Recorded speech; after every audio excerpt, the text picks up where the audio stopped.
Evening, welcome back. We are out for a winter's stroll. It's 20 degrees.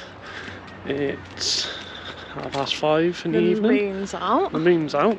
The sky is looking pretty nice.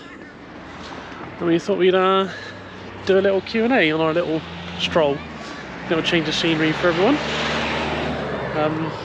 Yeah, we'll get the questions out, shall we? Yeah, so we had a few messages via the Instagram. So if you're not following us on Instagram, we are on there at The Great Emigrate. And if you're not subscribed to this channel, please like and subscribe. It doesn't cost anything and it really helps us to grow our channel. So right, first question. Okay. What are the biggest challenges people face when moving from the UK to Australia? Well, I think probably the biggest one that we've sort of read about and seen ourselves is obviously leaving family and friends. Yeah, and the not knowing. Obviously, you get off the plane, all you've got is 2 suitcases and, well, maybe you've got somewhere to live. But yeah, it's quite daunting. I think you go through a lot of sort of questioning of yourself, like, am I doing the right thing before you even touch down on the soil? And then when you get here, like, it's not all perfect and amazing. Like, it is just normal everyday life that you would be doing back in England. It's not, You've just got a nicer background, the weather's nicer. Yeah, but then you have the struggles of, you know, sometimes it's financially a bit tougher, and yeah, obviously missing family and friends, like all of that chucked in, as well as just doing your normal everyday, does make people question, have they done the right thing? Yeah, well, it is a big move, isn't it? You have moved the other side of the world. Yeah. So yeah, you're going to have worries, but you know, you got to stick with it. You obviously made the choice to move to Australia, so it's not... Yeah, you have to give it time, and like, we've been here for 9 months and still that's not long enough. I think until you've sort of been here and maybe got your permanent residency and you feel a bit more settled, like maybe then, and even after that, like, it's not just going to happen immediately. Yeah, it's not knowing that you're settled, is it? I think it's... So yeah, I hope that kind of answers your questions. So next question. How easy is it to make friends and build a social life in Australia as a Brit? I think it really depends on how social you are. But you'll be surprised how many British people are actually here. Yeah. There are a lot. Yeah, and for some weird reason you find yourself attracted to them. Like, it's not like you genuinely, or maybe some people do, but we certainly haven't purposefully gone out to find British friends, but most of the friends that we've got here that aren't through work are expats. Yeah, so yeah, you can go on Facebook, is pretty much the go-to, and there's a lot of groups on there. Poms in Brisbane and numerous ones. But I mean, even strangers like here, they're friendly. Like, you can be on this walk now, people will ride past you on their bike, walk past, everyone says hello, how are you? Yeah, you can make friends. I mean, there's probably younger people make friends because you can go out and socialise a lot more, whereas the older generation are in bed by 9 o'clock. And maybe if you've got like younger kids, like, you'll meet parents through school and through your kids. Yeah, and obviously work.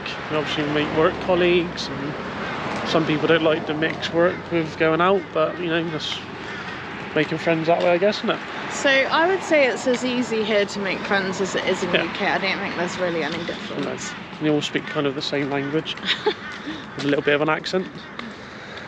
Right, number 3.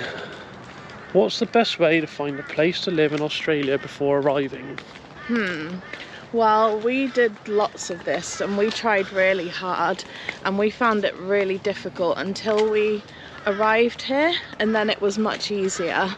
So you can definitely try, and we did all the sort of important things like attaching references and making sure all our details were filled in, but honestly I think without a Australian address, without an Australian telephone number, without being here employed in Australia. Yeah. Actually meeting them, I think, is a good start. But there is websites you can use. Obviously, you've got realestate.com. What's the other one? Can't remember, but yeah, there's different ones, and people also use like rental agents, which I hear some people have quite a lot of successes with. But there's so much competition for rentals here. It really is about building a relationship with a realtor, and yeah, just sort of getting your foot in the door, isn't it? Yeah, it's kind of get yourself a base here. So we had like a hotel booked for a couple of weeks. By that time you can get out, go around, just literally turn up at a real estate office, introduce yourself, say, right, I'm looking for this, I can move in straight away. That's kind of the best way, really, I think, in it is we've applied numerous times, like online back in England. Yeah. And you don't even get an acknowledgement, nothing really. And it seems much easier if you're able to move in immediately. I don't think they're so interested if you want to like move in months in advance. It's really about being here and being able to put your money on the table and take something straight away. Yeah. So yeah, hope that answers your questions. Right, then we'll do a couple more. Yeah. Before it gets too dark. What we do, so... Oh, well, we've done a recent video on this one, so check that out. How do I handle the long flight and jet lag when moving to Australia? Well, yeah, luckily our jet lag's gone now, but jet lag is a killer. I think it lasts about a week. I mean, obviously you're flying first class and business, and I'm sure you'll be fine and you can have a nice sleep, but... Yeah. I found, like, if you can try and lie in till about 8 AM in the morning, that helps the jet lag to go quicker. If you're having to get up for work at Hubbersford, like some people we know, that makes it harder. Yeah, I mean, I'll take it as long as you haven't got work the next day when you're emigrating. I imagine you're going to have probably a few weeks. You should be able to acclimatise, but yeah. It's definitely harder coming back from UK to Australia than the jet lag is going from Australia to UK.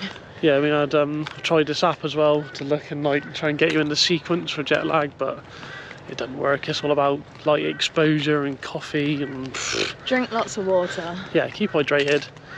You'll soon get over. I mean, the long flights are hard anyway. It's just try and get up as much as you can, although it's hard when you're in economy. Yeah, check out our new video for that one. Try and move your legs and feet around, but try not to annoy anyone. Check out our latest video. Right, I'm gonna do a last one. Yeah. What are the most common mistakes people make when moving to Australia from the UK? I think they'll try and do it too quickly. That would be one of the common mistakes. You're thinking, oh, why haven't I got somewhere to live? Why haven't I done this, this and this? I mean, you just got to kind of take your time. Don't put too much pressure on yourself. Yeah, that's the worst thing. You just travelled 11,000 miles or whatever it is to the other side of the world, and the last thing you want to do is be up and running. Yeah. It doesn't really work like that. Yeah, try and get over your jet lag if you've got any.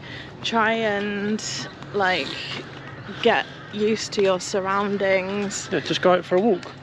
Set yourself little objectives for each day. Like, don't set yourself something unrealistic. Yeah, don't try and do it all in one day. Like literally, like we just said, like maybe go and visit some estate agents one day.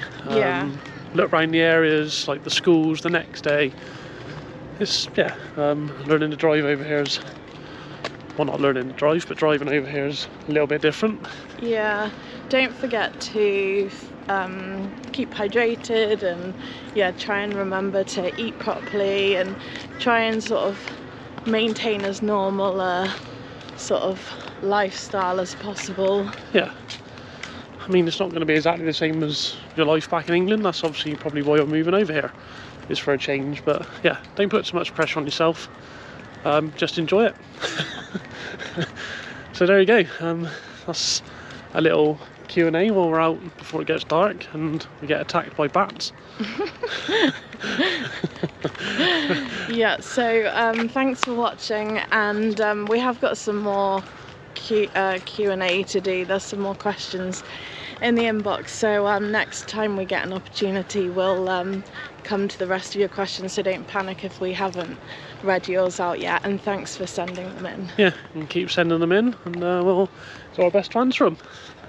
Have a nice weekend, guys. See you in the next one.